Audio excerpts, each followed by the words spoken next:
அம்மா ரேனா உன்னை பார்த்து யாரும் சிரிக்கல, உன் பல்ல பார்த்தா எல்லாம் சிரிச்சுக்கிறாங்க. ஆமா எனக்கு பல்ல கொஞ்சம் மூடு பார்க்கலாம், நீயே சிரிக்கிறா. பல்ல மூடியா, நல்லா மூடியா, வேறு தெரிய கூடாது. இன்னும் கொஞ்சம் தெரியுது கொஞ்சம் திரும்ப. இப்ப பேசு.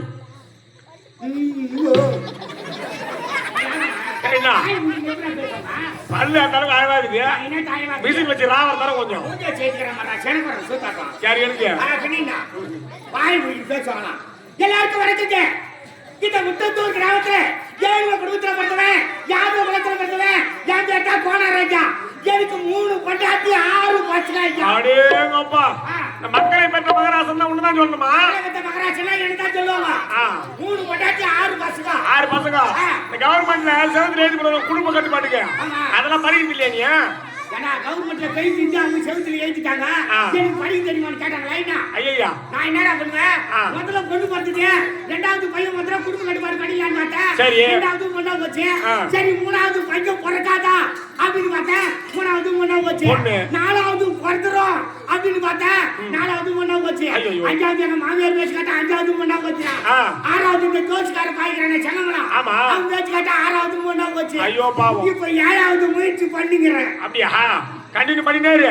ஜனதொகை சேர்த்து போறது தெரியும். ஆமாடா, ஒண்ணு இந்த காலத்துல பணம் இருக்கணும், இல்லைன்னா ஜனம் இருக்கணும். நம்ம கிட்ட பணம் கிடையாது, அதான் ஜனத்தை சேர்த்துக்கிறேன். மாவான ஒரு தெருவா உருவாக்குவேன். தெரு உருவாக்க சேர்ந்தான் 6 பொம்பளை பசங்களை பெற்று வச்சுக்கிறிய. இப்ப இருக்கிற காலகட்டத்துக்கு ஒரு பொம்பளை பொண்ணுக்கு கல்யாணத்தை பண்ணி கரசாகிறனாவே குறைஞ்சபட்சம் 50 லட்சம் ரூபாய் ஓணும். ஒரு பொண்ணு கல்யாணம் பண்ணி எவ்வளவு ஆகுது? 50 லட்சம் கிட்ட ஆக போகுது. 90 லட்சம் செலவு பண்ணுவாங்க. என்ன பண்ணுவாங்க? கல்யாணத்துக்கு அவ்வளவு செலவு கிடையாது. எவ்வளவுமா? 1500 ஒரு செல்போன் வாங்கி கொடுத்தனா.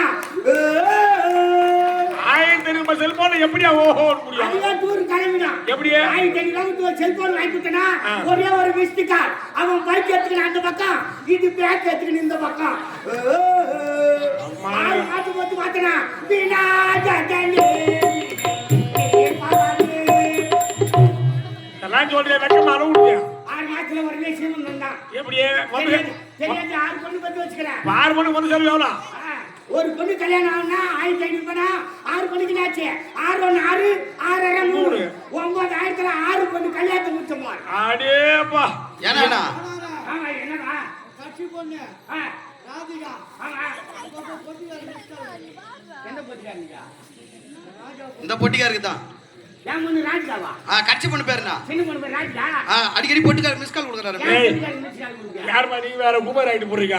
அதே படிப்புல சந்தேகம் வந்துனா ராத்திரி 12 மணிக்கு போன் பண்ணும். நான் வீட்டாண்ட வர வச்சு 4 மணி வரைக்கும் டவுட் கிளியர் பண்ணி அனுப்புவேன். 12 மணில இருந்து 4 மணி வரைக்கும் கிளியர் பண்ணுவேன். ஆமா. பெரிய அப்துல் கலாம் செக்ரட்டரி. படிச்சவங்கல்ல. யார் படிச்சவங்க? நான். ஆடு வைக்கிற கொம்புக்கு வச்சு வாங்கின மண்டை குழந்துவான். ஏன் பண்ணியா நான் மிஸ்டேக்? அவர் உனக்கு மாப்பிள்ளையா? அவர் உனக்கு மாப்பிள்ளையா? நீ மாமா? குடும்பமா இதெல்லாம் ஒரு பெரிய மிஸ்டேக் பேசிக்கிறீங்க. ஒட்டிக்கார காலி ஆகணும்.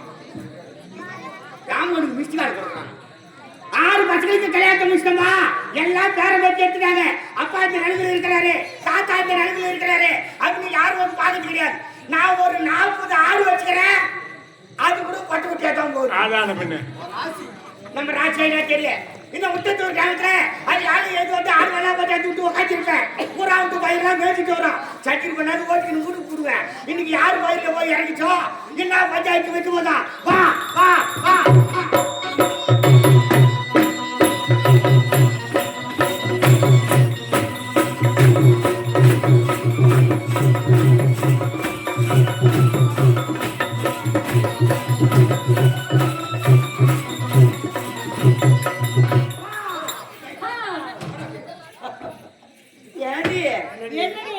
என்னடி முக்கத்திற்கு வந்துட்டோம்?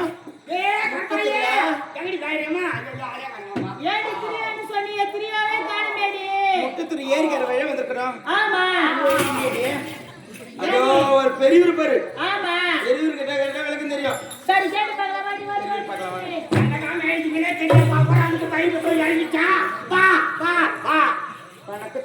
நெல்லரப்பாய் நெல்லரப்பாய்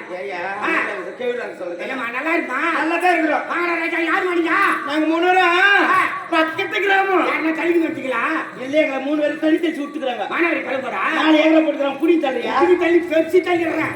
இல்லம்மா நம்ம ஊர் பசங்களா தெரியுமா நீங்க நாங்க நம்ம ஊர் பசங்களே இல்ல ஆ. நாங்க பக்கத்து கிராமம் பக்கத்து கிராமா ஆமாங்க. அதான் முத்துத்தூர் இருந்தா எனக்கு தெரியுங்க முட்டத்தூர் கிராமே நாங்க இல்ல பக்கத்து ஊரு முட்டத்தூர்ல திருவேன்னு சொன்னாங்க திருவேவை பார்க்க வந்தோம் இயற்கை வர முறை பார்க்கும்போது இயற்கை மேல அம்மனுக்கு ஒரு கோவில் இருக்குது ஆமா கோவில் இந்த ஊருக்குள்ள இருக்கணும் இந்த அம்மனை பார்த்தா பரிதாபமா இருக்குன்னா ஏரிக்கரை மேல இருக்கு அம்மா ஊர்ல கோயில் இருந்தா இந்த மாதிரி ஊருல இருக்கும் திருவிழா நடத்தா ஆடம்பரமா நடக்கும் அம்மன் வீதி விழா வாழை வெடிக்க கலை நிகழ்ச்சியெல்லாம் நடக்குது இந்த அம்மனோ ஏரிக்கரை ஓரத்தில் இருக்கிறாளே இந்த அம்மன் பேரு நான் கேக்குறீங்க அம்மா இந்த முட்டத்தூர் கிராமத்திலே இந்த அம்மன் பெயர் தான் முட்டத்தூர் செல்லியம்மன் முட்டத்தூர் செல்லியம்மனா ஐயா முட்டத்தூர் செல்லியம்மன் சொல்றீங்க அம்மன் முன்னாடி ஒரு மனித சிலை வர இருக்குது அம்மன் யாரு அம்மன் பேர் சொல்லிட்டீங்க இந்த அம்மாக்கு என்ன நடந்தது ஏன் இப்படிப்பட்ட பரிதாபமா இருக்கிறாங்க அம்மா இந்த அம்மனோ சோகனையில காட்சி வைக்கிறா ஒரு ஆலயம் ஒண்ணு இருந்தா அது உள்ள போய் பார்த்தோம்னா அம்மன் முகமானது 1000 கோடி சூரிய பிரகாசம் போது காட்சி அளிக்கும் ஆனா இந்த அம்மனோ சோகனையில காட்சி வைக்கிறா